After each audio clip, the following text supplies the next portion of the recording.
Надворешната канцеларија за криминалистичка работа Виница до Основното јавно обвинителство во Скопје поднела кривична пријава против ЈМ 46 години и ММ 40 години и двајцата струмичани поради постоење на основано сомневање дека го сториле кривичното дело злоупотреба на безвизниот режим со државите членки на Европската Унија и на Шенгенскиот договор.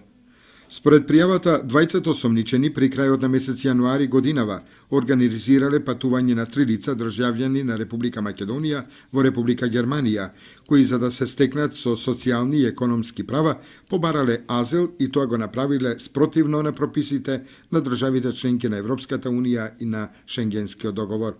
Организирајќи го патувањето до Германија за лажните азуланти, ЈМ и ММ се стекнале со имотно-правна корист од 18.400